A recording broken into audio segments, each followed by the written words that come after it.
dear, how are you all?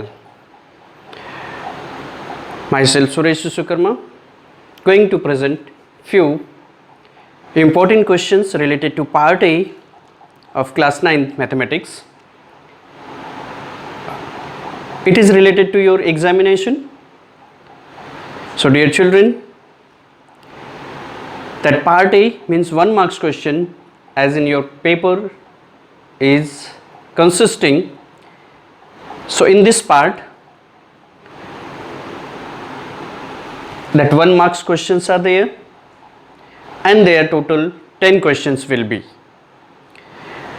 So this 1 marks question, in this it consists true false, objectives, fill in the blanks and answer in 1 word or 1 sentence also.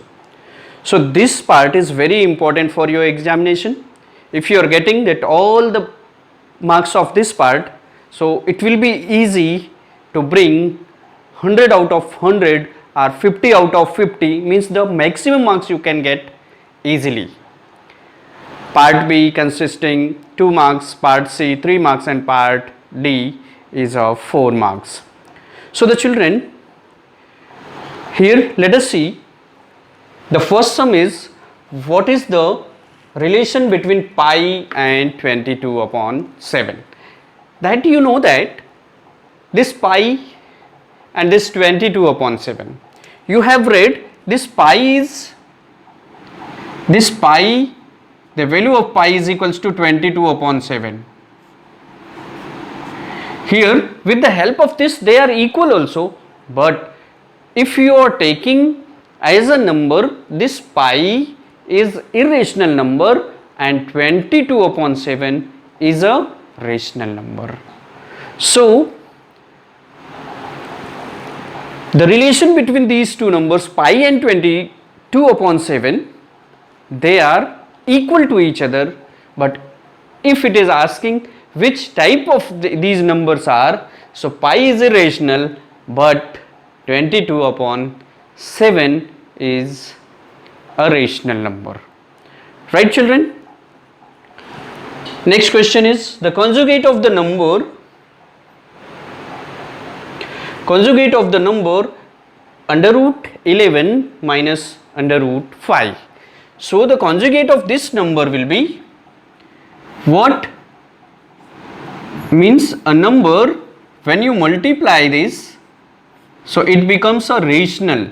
That is called the conjugate of this number. So this number, the conjugate of this number will be root 11 plus root 5. Right? So when you multiply root 11 minus root 5 into root 11 plus root 5, you will get 11 minus 5. That is equals to 11 minus 5 is equals to 6 is a rational number. So the conjugate of this number is under root 11 plus under root 5. Right? The concept is clear. See the third one. Axioms is universal truth. Yes, it is already truth for any branch of mathematics.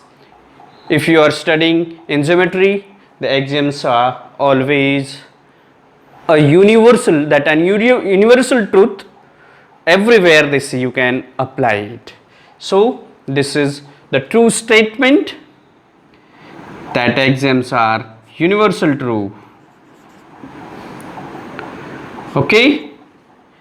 Next is sum of all angles around a point is, sum of all angle around a point is 360 degree.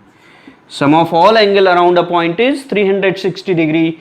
Just similarly it can be asked what is the sum of all angle of a triangle is.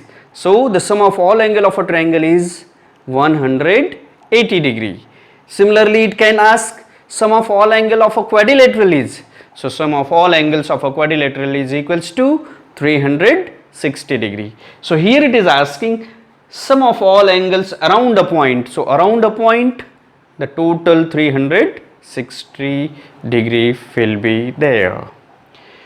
Next question is, if one angle of a triangle is equal to the sum of the other two angles then triangle is. What is given? In a triangle, any of the triangle, if one angle is equal to the sum of the other two angles, then triangle, which type of the triangle will be? So this triangle will be a right angle triangle. This will be a right angled triangle. Similarly, it can ask, if two angles of a triangle are equal, then which type of triangle it is? Then you can say this triangle will be isosceles triangles. Understood? So in this here, if one angle of a triangle is equal to the sum of the other two angles, then the triangle is called a right angle triangle. Next sum is the degree of constant polynomial is. So you know that first you understand what are the constant polynomial. So constant polynomial means a polynomial which doesn't has any of the variable is called constant polynomial. For example, any of the constant number you can take, 5, root 6, root 7, 7, etc. These are the polynomials are called constant polynomial.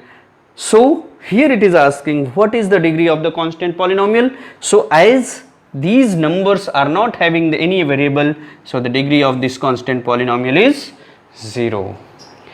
Keep it in mind, if there is a variable, so we have to see the highest power of that variable.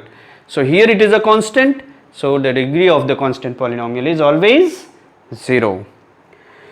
Next is the equation of x-axis. Dear children, as we have discussed when we are revising the coordinate geometry, equation of axis, here it is given equation of x-axis. So equation of x-axis is y is equals to 0. So here the answer of this will be y is equals to 0. It is the equation of x-axis, but if it is asking equation of y-axis, so equation of y-axis is equals to just same as if it is asking equation of y-axis, you will write x is equals to 0, but here it is given equation of x-axis, equation of x-axis is equals to y is equals to 0, right? Next is what is the equation of y-axis. So similarly, as we have discussed the previous one, equation of x-axis was y is equals to 0, so the equation of y-axis is x is equals to 0, right? Next is given what is the sign of y coordinate in third quadrant.